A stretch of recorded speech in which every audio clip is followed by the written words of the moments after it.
မင်္ဂလာပါဗျာဒီနေ့ကျွန်တော်ပြောသွားမှာကတော့ကမ္ဘာပေါ်မှာဆဲချက်ဆုံးနေစိတ်ဝင်စားဖို့ကောင်းဆုံးသိပ္ပံသီအိုရီတစ်ခုတည်းတဲ့ Butterfly Effect ကြောင့်ပဲဖြစ်ပါတယ်လူအများစုကတောက်ကိုပုံပြီးလို့ထည့်ကြပေမဲ့တကယ်တော့ဒါဟာကျွန်တော်တို့နေထိုင်ရဆက်ကြော်ပလာကြီးလက်ဖပုံနေနေရမှာတစ်ခုပါလက်တရတကောင်ရဲ့အတောက်ခတ်မှုကနေတစ်စစ်ပြည်နယ်မှာမုန်တိုင်းကြီးတွေဘလို့ထိလာနိုင်တယ်လဲသေဒီနေ့မနေ့မှာ copy တစ်ခွက်ကိုမောင်းလိုက်လို့နောက်10ရက်ကြာမှသိဟာလောက6သူတယောက်ဖြစ်သွားနိုင်သလားဒီဗီဒီယိုကိုရှော့တီကြည့်လိုက်ရင်သင်ဘောအမြင်တွေပြလောက်သွားစေမှာပါဒီအယူဆကို1960ခုနှစ်မှာ Edward Lowe ဆိုတဲ့မိုးလေဝသပညာရှင်ကအစတွေ့ရှိခဲ့တာပါအဲ့ဒီတော့ကသူဟာကွန်ပျူတာကိုတော်ပြီးမိုးလေဝသခန့်မှန်ခြင်းတွေကိုတွဲချနေတာပါဒီနေ့မှာသူအချိန်ကိုသက်သာအားလုံးကိန်းကနတစ်ခုကို3.536တင်းနဲ့ခေါ်လို့အပြည့်စုံမရိုက်တော့ပဲ3.536ရှိပြီးတော့နည်းနည်းလေးထည့်ထုတ်လိုက်ပါတယ်သူထေတာကတော့ဒီလောက်သိခဲ့တဲ့ကွာခြားမှုတွေကရလတ်ကိုတရားလဲမှာမဟုတ်ဘူးလို့သူထင်နေတာပါဒါပေမဲ့အဖြေထွက်လာတဲ့အခါမှာတော့သူလောကကိုအံ့ဩသွားခဲ့ရတာပါအစပိုင်းမှာတူနေပေမဲ့နောက်ပိုင်းမှာတော့မူလရလတ်နဲ့လောကချမ်းသာတဲ့မိုးလေဝသခန့်မှန်ခြင်းထွက်လာတာပါဒါကိုသိပ္ပံပညာမှာ KO theory လို့ခေါ်တာပါအဲ့ဒီ theory ကအစားပြုတဲ့နေရာမှာအလွန်သိငယ်တဲ့တရားလဲမှုတွေကနေ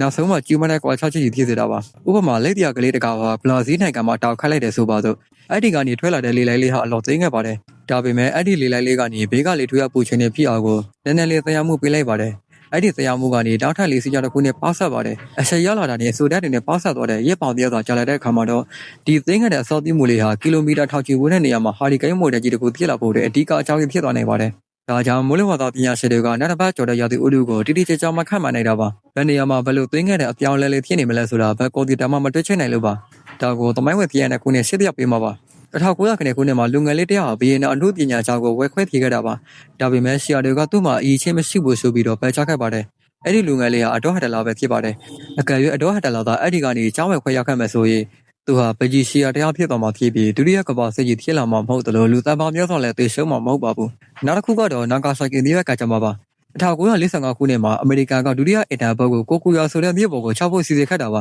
ဒါပေမဲ့အဲ့ဒီနေ့မှာကိုကူယာမြို့ပေါ်မှာတိတ်တဲတွေဖုံးနေတဲ့ကြောင့်လေယာဉ်မှုကဘုတ်ကိုမချဘဲနောက်ထပ်ရွေးချယ်ထားတဲ့နာဂါဆာကီမြို့ပေါ်ချလိုက်ပါတယ်တိတ်လေးတဲ့ရဲ့ရွေးလျံမှုကနေမြို့တမြို့ကကြမှာကိုတရားလဲပေးလိုက်တာပါဒီတော့ Butterfly Effect ကကျွန်တော်တို့ဘောတဲ့ဘာသင်္ကန်းစာလေးပေးခဲ့တယ်လဲဆိုရင်ကျွန်တော်တို့လှုပ်လိုက်တဲ့သိငယ်တဲ့အပြုမှုတိုင်းပြောလိုက်တဲ့စကားတိုင်းဟာအချင်းကြီးမဟုတ်ပါဘူး